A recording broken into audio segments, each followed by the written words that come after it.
کہ ایک بار پھر باجوہ صاحب کی طرف سے یہ اناؤنسمنٹ آئی ہے قمر جاوید باجوہ کی طرف سے، جو کہ آرمی چیف ہیں، کہ امریکہ کو جو ہے وہ یہاں پہ فوجی اڈے بنانے کی اجازت انہوں نے دے دی ایک طرح سے بلوچستان میں۔ اب یہ اور بات ہے کہ وہ 2 دن یہ نیوز چلتی رہی، اس کے بعد لوگوں نے کہا کہ انہوں نے نہ پارلیمنٹ سے پوچھا، نہ پرائم منسٹر سے پوچھا، نہ کسی سے، اور اس طرح سے اناؤنسمنٹ کر دی ہے۔ تو اب عمران خان صاحب کی سٹیٹمنٹ بھی آئی کہ نہیں میں نے تو اجازت نہیں دی ہے، اور اسی طرح سے شاہ محمود قریشی صاحب کی بھی سٹیٹمنٹ آئی، جو کہ کچھ دن کے بعد آپ دیکھیں گے کہ اس کی کوئی حیثیت نہیں ہوگی، کیونکہ پاکستان پہلے بھی اسی طرح سے اپنی زمین جو ہے وہ لوگوں کو دیتا رہا ہے، خاص طور پہ امریکہ کو استعمال کرنے کے لیے۔ آپ اس سب چیز کو کیسے دیکھتے ہیں، اور یہ شروع کہاں سے ہم دیکھتے ہیں کہ ہوا ہے یہ سلسلہ کہ امریکہ نے یہاں پہ جو ہے وہ فوجی اڈے بنانے شروع کیے؟ دیکھیں جی، اس میں تو میں نہیں سمجھتا کہ کوئی حیرت کی بات ہے، بلکہ یہ ایکسپیکٹڈ ہے۔ پاکستان کی اسپیسیفکلی جس طرح کی سچویشن آج کل پاکستان میں ہے، اور جو لیڈرشپ کا اس وقت سلسلہ چل رہا ہے، انڈیفائن قسم کا سلسلہ، کہ ڈیسیجن میکر کون ہے اور کیا ڈیسیجن کس نے کرنا ہے، کن حالات میں کرنا ہے، تو اس کو سامنے رکھتے ہوئے اس میں قطعاً کوئی حیرت کی بات نہیں ہے۔ میرے نزدیک تو یہ ایکسپیکٹڈ تھا جب پہلی دفعہ امریکیوں نے یہ بیان دیا تھا کہ ہمیں جو ہے وہ افغانستان سے نکلنے کے بعد پاکستان میں اڈے چاہیے خطے میں، جس کے لیے پاکستان سب سے پراپر جگہ ہے،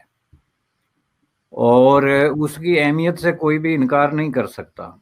چونکہ ظاہر ہے کہ امریکی جب وہاں سے نکل رہے ہیں تو یہ سارا کچھ ہونے کے بعد جب وہ یہ کمٹمنٹ بھی دے رہے ہیں کہ ہم افغانستان پہ نظر رکھیں گے اور ہم مکمل طور پہ نہیں جا رہے ہیں اس کو اگنور کر کے، تو ڈیفینیٹلی ان کو ایک سپیس چاہیے جو اگر آپ ارد گرد کے ملکوں پہ نظر ڈالیں تو ان کو کہیں اور مل نہیں سکتی، نہ اس طرح پراپرلی لوکیٹڈ، جو جیو پولیٹیکلی لوکیٹڈ آپ اس کو کہہ سکتے ہیں کہ جگہ ان کو مل سکتی ہے۔ ظاہر ہے ایران دوسری طرف آپ کو پتہ ہے، یا جو سینٹرل ایشین سٹیٹس ہیں ان کا آپ کو پتہ ہے کہ وہاں تو پاسبل نہیں ہے، تو لے دے کے، اور ظاہر ہے کہ انڈیا کے درمیان تھوڑا سا وقفہ بھی ہے، اور دوسرا انڈیا میں ان کے لیے اس طرح کی کوئی توقع رکھنا بھی مشکل ہے، تو اس لیے انہوں نے اس کو اناؤنس کیا تھا۔ اور اس طرح کے جو اناؤنسمنٹس ہوتی ہیں وہ اس طرح کی بڑی جو سپر پاورز ہیں وہ ایسے اپنی خواہشات کا اظہار نہیں کرتی کہ ہمیں یہ چاہیے جو ان کو نہیں ملے گا۔ ڈیفینیٹلی ان کی کمیونیکیشن ہوئی ذمہ دار لوگوں سے، اور پھر انہوں نے یہ بیان دیا تھا۔ رہا سوال یہ کہ کیا پاکستان کے لیے کوئی بہت بڑی بات ہے؟ اس کو جو پاکستان میں بہت زیادہ کوئی نیشنلی کانشیس لوگ ہیں جن کا کوئی محب وطنی کا کوئی تصور ہے، یا انٹرنیشنل پالیٹکس میں کوئی انڈیپینڈنس کی بات کرتے ہیں، ان لوگوں کو اس پہ تھوڑا سا اعتراض ہو سکتا ہے، لیکن جو رجیم ہے اس وقت رن کر رہا ہے ملک کو، اور جو لیڈرشپ ایکچولی اس کی ڈیسیجن میکنگ ہے، اس کے لیے تو یہ ایک بڑی سمجھ لیں کہ ایک طرح کی گڈ نیوز ہے، ونڈ فال ہے ان کے لیے، کہ جو سچویشن افغانستان میں پیدا ہو رہی ہے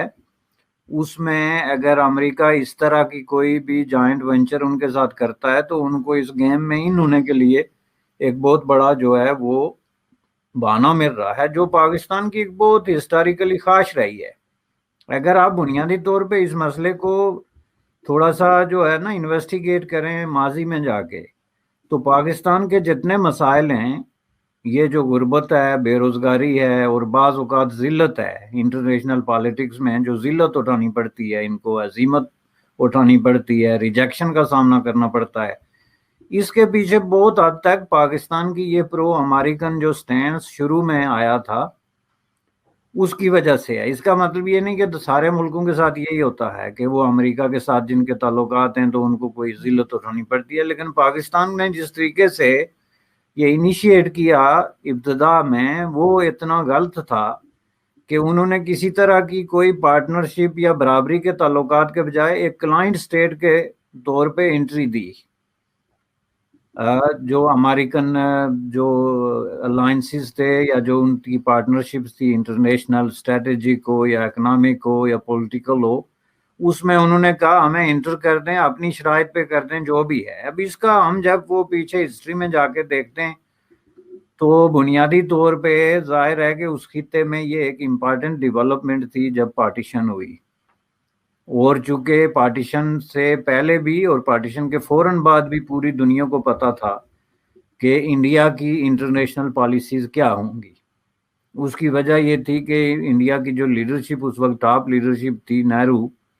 پریکٹیکلی، ظاہر ہے مہاتما گاندھی بھی تھے، لیکن پنڈت جواہر لال نہرو جو ہے وہ چونکہ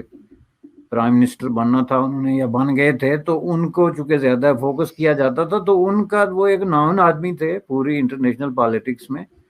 ان کی پالیسی پہلے ہی واضح تھی کہ ہندوستان کیا راستہ اختیار کرے گا، اور اس میں بڑی کلیئر قسم کی پالیسی تھی کہ جو کانگریس کی پارٹی، کانگریس تھی ایک سوشلسٹ پارٹی تھی،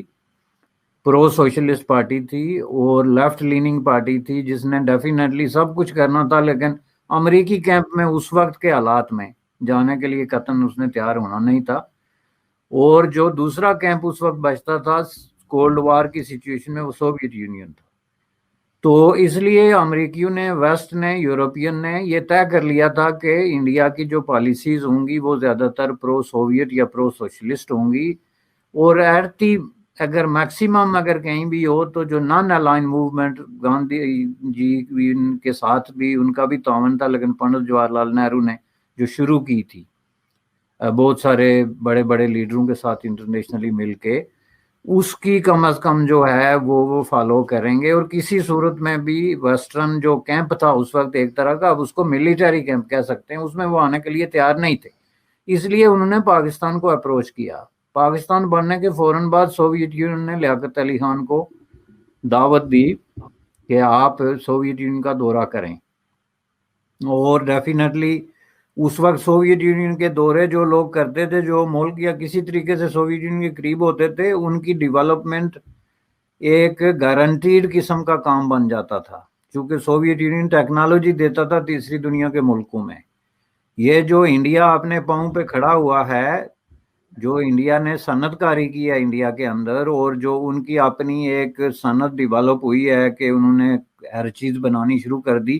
اس کی وجہ یہی تھی کہ انہوں نے سوویت یونین کے ساتھ تعلق قائم کیا، اور سوویت یونین نے بدلے میں ان کو بہت زیادہ ٹیکنالوجی منتقل کی، جس کی وجہ سے انڈین جو انڈسٹری ہے وہ اپنے پاؤں پہ وہاں پہ کھڑی ہوئی. یہی بات آپ دیکھیں پورے ایسٹرن یورپین کنٹریز ہیں دور دراز تک، یا ایون افریقہ کے کچھ ملک ہو گئے یا لاطن امریکہ کے کچھ ملک ہو گئے، جن لوگوں کا تعلق سوویت یونین کے ساتھ تھا وہ ٹیکنالوجی کی بیس پہ تھا. تو اس لیے لیاقت علی خان کو پاکستان میں یہ مشورہ دیا گیا کہ آپ جو ہے وہ سوویت یونین میں جائیں اور جا کے آپ ٹیکنالوجی وغیرہ کے حوالے سے ان کے ساتھ ایک انیشیٹ کریں، جو انہوں نے انکار کر دیا، اور وہ چلے گئے واشنگٹن. پہلی وزٹ ان کی واشنگٹن کی تھی، جہاں سے ان کی جو ہے وہ سٹارٹ ہوا سارا پروسیس. تو اس کو آگے اگر آپ سٹیپ بائی سٹیپ دیکھتے جائیں تو یہ 2-4 یورپین ملکوں سے باہر پاکستان واحد ملک تھا جو اس امریکہ کی پالیسیز کو انٹرنیشنل پالیٹکس میں حرف بہ حرف جو ہے وہ فالو کرتے تھے، بلکہ کئی معاملات میں اس سے بھی آگے. آپ نے سنا ہوگا امریکہ میں ایک وقت یہ مکارتھیزم جس کو ہم کہتے ہیں کہ ایک ازم شروع ہوا تھا باقاعدہ، کہ جس میں یہ کہا جا رہا تھا کہ سوویت یونین جو ہے اس نے امریکہ کے اندر بہت بڑے جو ہے اپنے ویل وشر پیدا کر لیے ہیں، ایجنٹ خرید لیے ہیں، وہاں کا جو ہالی ووڈ ہے اس کے سارے ایکٹر، وہاں کے جتنے رائٹرز ہیں، فنکار ہیں، سنگر ہیں، سارے سوویت یونین کے ایجنٹ. ایک مکارتھیزم اس کو کہتے ہیں کہ یہ ایک باقاعدہ سوچ ڈیولپ کر دی گئی تھی. تو اس میں انہوں نے کیا کیا، وچ ہنٹنگ شروع کی، اور انہوں نے تمام لوگوں کو پیچھا کرنا شروع کر دیا، سرکاری ملازمین سے لے کے فنکاروں تک، اداکاروں تک، سب کو دیکھنا شروع کر دیا، کون کس سے ملتا ہے، کہاں جاتا ہے. جس طرح آپ دشمنوں کی جاسوسی کرتے ہیں، تو ایک ماحول کریٹ کیا، چونکہ وہ یہ سمجھ رہے تھے کہ سوویت یونین کو بہت بڑی سازش کر کے تو امریکہ پہ قبضہ کرنا چاہتا ہے. اب یہ جو مکارتھیزم کی پالیسی تھی وچ ہنٹنگ کی، یہ انہوں نے اپنی کلائنٹ سٹیٹس میں بھی جاری کی، جس کے بہت ساری جو یورپین کنٹریز ہیں انہوں نے اس کو فالو کیا، لیکن پاکستان نے اس حد تک فالو کیا. میں آپ کو اس کی مثال دیتا ہوں کہ پاکستان نے وہاں پہ جو کوئی بھی سوچنے سمجھنے لکھنے پڑھنے والی کوئی قوت تھی، گروپ تھا، فرد تھا، اس کو پکڑ کے جیل میں ڈالنا شروع کر دیا، اور پارٹیوں کو، گروپوں کو، فورمز کو جو ہے انہوں نے بین کرنا شروع کیا، جس میں ایک انجمن ترقی پسند مصنفین بھی تھی. انجمن ترقی پسند مصنفین آپ کو پتہ ہے پارٹیشن سے بہت پہلے 30s کے دور سے لے کے تو بڑے بڑے جتنے بھی ہمارے بر صغیر کے شاعر ہیں، ادیب ہیں، دانشور ہیں، لکھاری ہیں، ان لوگوں کی پہ مشتمل تھی، جس میں ہر قابل ذکر آدمی جس کا تقریباً ممبر رہا ہے، کسی کا بھی آپ نام لے لیں اس زمانے سے، تو اس کو انہوں نے کہا کہ جی یہ بہت ہی خطرناک قسم کی تنظیم ہے. حالانکہ انجمن ترقی پسند مصنفین کا مطلب یہ ہے کہ لکھنے پڑھنے والے جو لوگ تھے، اس میں صحافی تھے یا رائٹرز تھے، اس کو انہوں نے غیر قانونی قرار دے دیا. اس کے بعد انہوں نے پارٹیوں پہ ہاتھ رکھا، کمیونسٹ پارٹی کو غدار قرار دے کے اس کو وہ کیا. یہ راولپنڈی سازش کیس جو ہے، ابھی آپ نے بہت سارے بڑے بڑے ریسرچر کا انٹرویو دیکھا ہوگا ریسنٹلی، کہ یہ اسی کا ایک حصہ تھا، جس میں یہ فیض احمد فیض اور اس طرح کے دوسرے جنرل اکبر اور ایسے لوگوں کو انہوں نے اریسٹ کیا. تو یہ پچھلے دنوں بلکہ عائشہ صدیقہ یا کچھ اس طرح کے کچھ لوگوں نے اس پہ بیان دیا تھا کہ یہ جو ہے وہی امریکی اس کا ایک حصہ تھا. ابھی انہوں نے پاکستان میں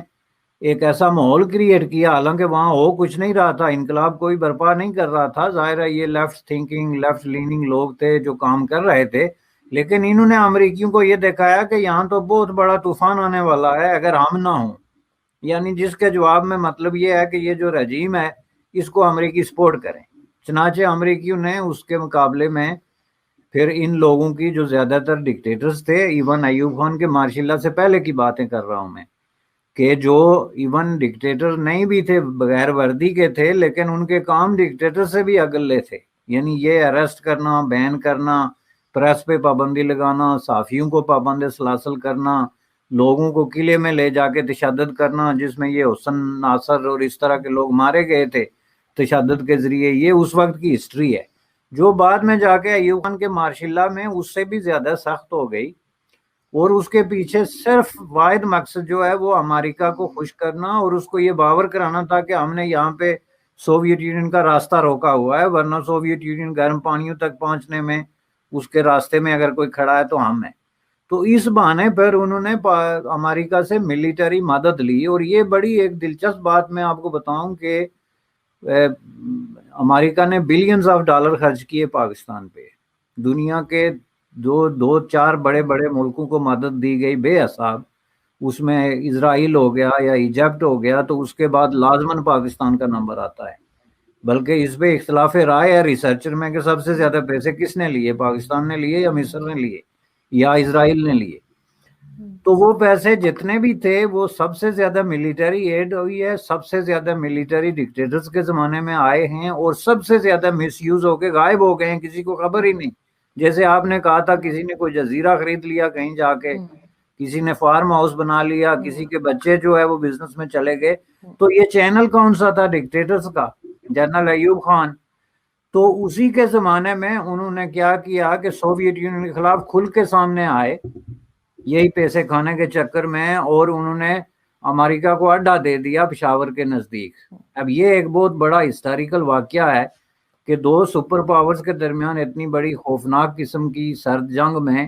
آپ باقاعدہ پارٹی بن کے اپنی کام کو داؤ پہ لگا کے تو اڈا دے دیں، جس کے جواب میں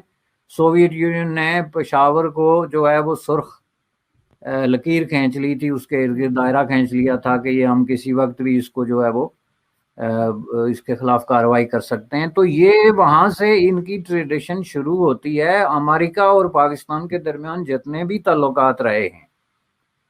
وہ ملیٹری ٹو ملیٹری رہے ہیں. یہ بہت بڑی غلط فہمی ہے کہ پاکستان کے امریکہ کے ساتھ کوئی سویلین ریلیشن شپ رہی ہے، یہ میں آپ کو بتا دوں. اور جو آپ کے پاس ایڈ آئی ہے اس میں سے 95% جو ہے وہ ملیٹری ڈکٹیٹرز کے دور میں آئی ہے.